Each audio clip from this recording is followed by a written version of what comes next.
Now, with the international break nearly over, I've turned my attention back to FPL, and here is my team selection for Game Week 4.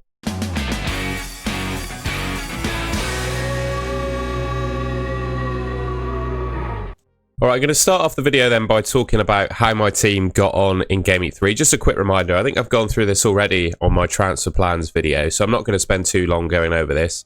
I scored 52 points, 3.6 million overall. I guess the key sort of headlines from my team: Neco Williams with a 1-pointer. I could have had Anderson in his place. There's a 2-point swing there, not the end of the world. Although long term, I'm a little bit worried about Neco Williams, and I'll tell you why in a second. You probably already can guess that. We had some last-minute DEFCON points in for Pedro Porro. He finished the game, well, after the 90 minutes anyway, without DEFCON, and then it was added after, so I'm very grateful for that.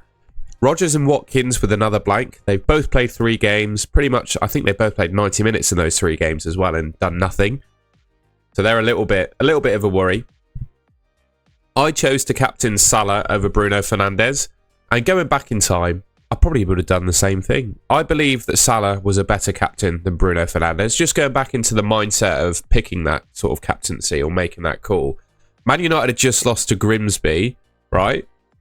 That game against Burnley could have gone either way in my mind. Well, it kind of went in between the two, to be honest. Man United played all right. I mean, they scraped by with a win, to be fair, because obviously Bruno got his penalty in the last minute, which, you know, owners would say, yeah, he's on penalty, so you can always expect some points from a penalty. But a last-minute penalty under those circumstances, I think, is a little bit lucky, I will say. But, you know, sometimes you get lucky, sometimes you don't in FPL. I didn't get lucky in this case. Yeah, Salah is my captain. He kept the clean sheet, but that's all he did against Arsenal. He's just got a really good record against them. And, you know, he doesn't need much of a chance, as he's proven this season, to score. It was really close. I went for Salah. I know a lot of the content creators, and I think probably the template was to go for Bruno. I just didn't fancy it, so I went against it. It ended up being a 14-point swing for me, basically, because those that captain Bruno Fernandes got 20 points, and obviously I'm sitting on 6 with Salah. It is what it is. Up front, yeah, spoke about Watkins. João Pedro with another goal. I'm quite happy with João Pedro in my team at the moment. And yeah, nothing really to speak about on my bench. So yeah, 52 points, 3.6 million overall.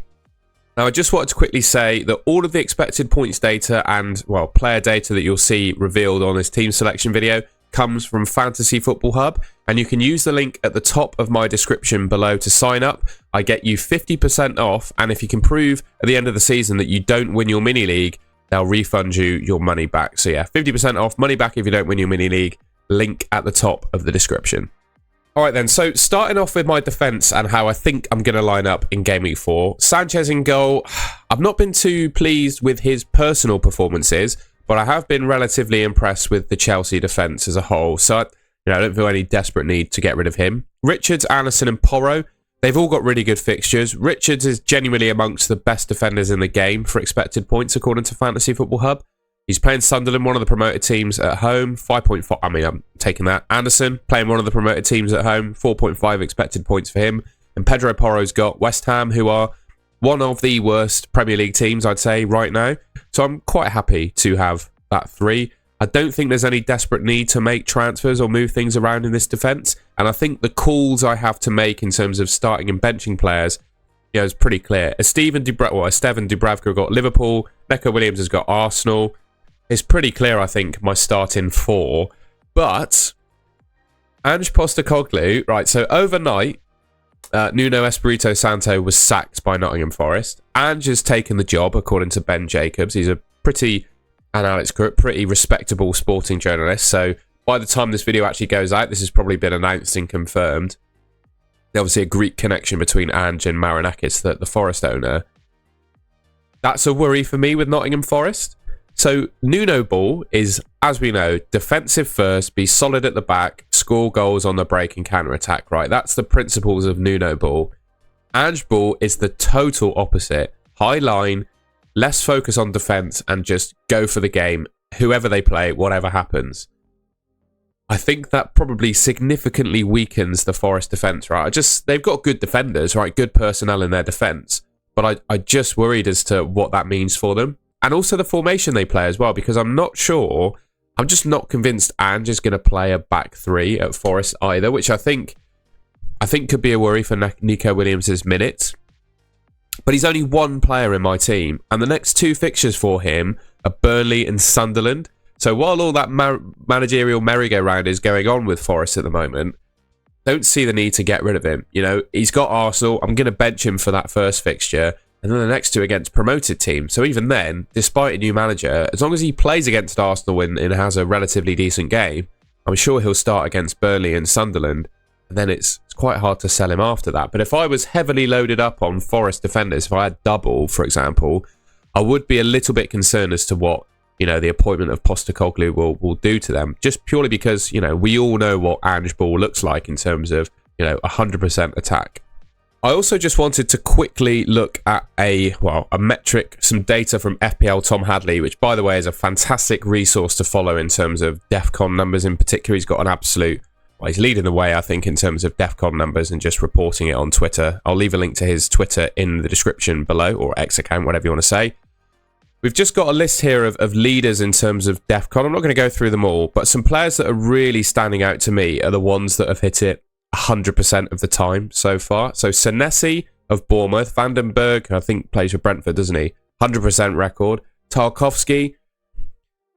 I'm tempted to look at some point to get Tarkowski into my team. He's at DEFCON every game. So that's basically averaging sort of 4 points a game. As long as Everton don't concede more than 2 goals, his floor is basically 4 points as things stand. Well, one player on my team I've noticed here is Anderson, 67% of the time, and Richards hitting it 33% of the time as well. So, yeah, those are your sort of top 10 defenders from a DEFCON perspective. And then also... what's quite useful, what he's done here, is showed the best opponents, so the teams to target if you want to collect DEFCON. And it looks like the top 3 being Villa, Bournemouth and Liverpool. Obviously, there's only 20 teams in the league, so this is sort of the top half. You can see the rest of them there. I just thought that was a useful stat to look into, and it's brought to my attention, I think, particularly when Branthwaite is back, because I think that will strengthen the Everton defence and give them more likelihood to keep a clean sheet. I think Tarkowski just looks like a really solid option who I'll be interested in getting. I know a lot of people went for like Murillo or Milenkovic at the start, but with Ange coming in at Forest, I think it probably makes Tarkowski the clear sort of, well, one of, if not the best defenders in the game right now.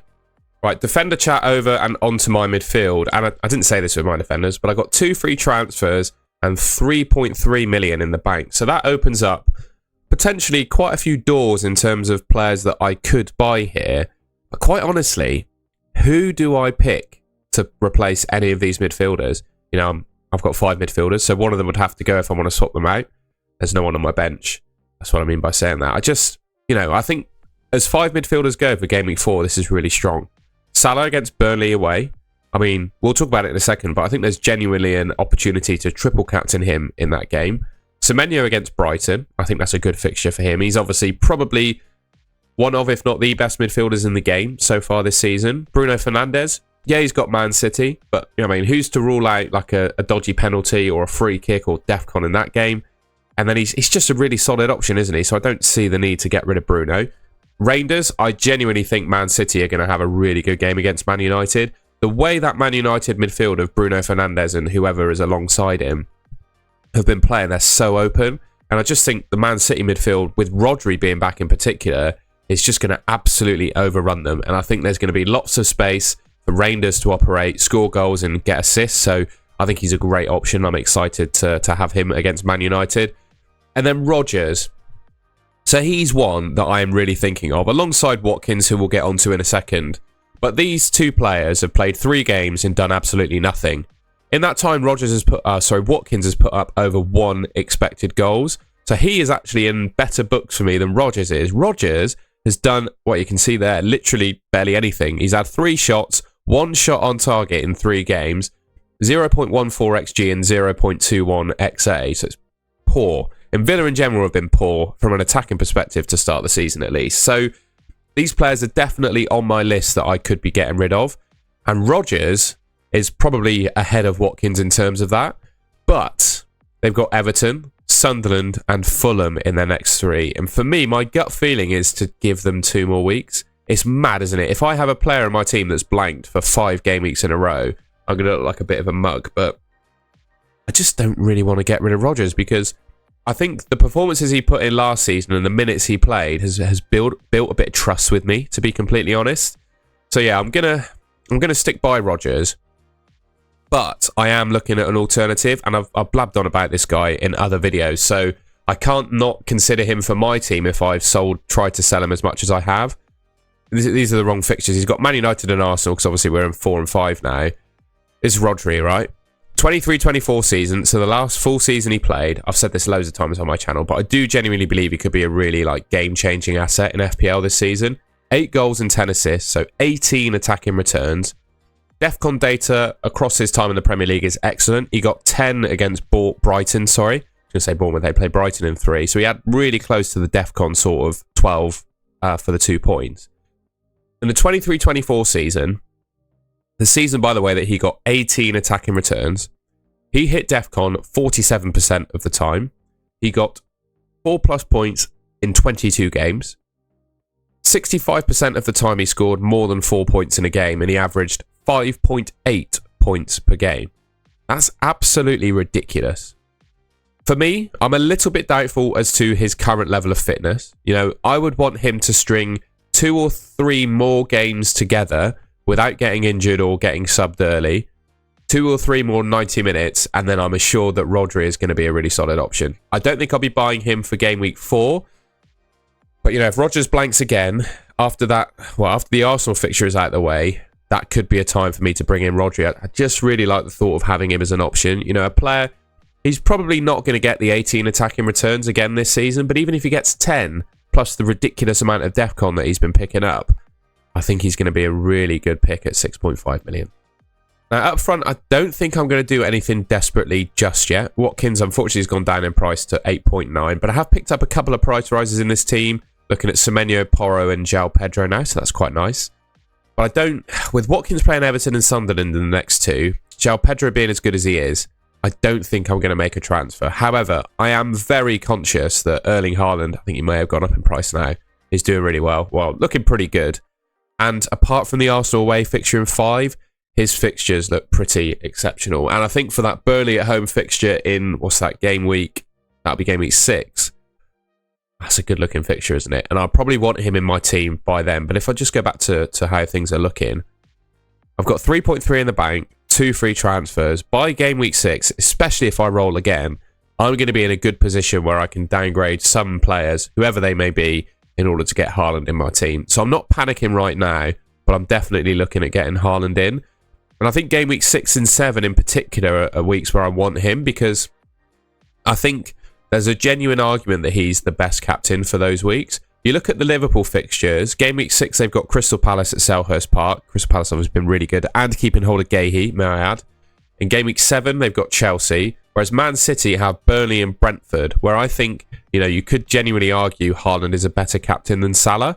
So I'm not going to do it this week, but certainly I don't think I need to wildcard either, because my team I think is in really good shape. And if I were to use my wildcard, I'd probably pick a team really similar to this one. In fact, I've made a wildcard draft if you want to see it on my channel. So yeah, I'm looking at getting Haaland in for game week 6. I don't think I need to make transfers this week, and I actually think I need to play my wildcard that early, to be honest. You know, I think I'm in a good shape with my team. So yeah, I doubt I'm going to make a transfer this week, I'll be honest.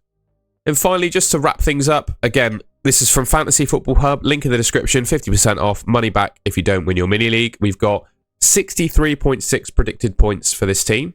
I've got 3.3 million in the bank, but I'm probably not going to spend it or use any of those 2 free transfers.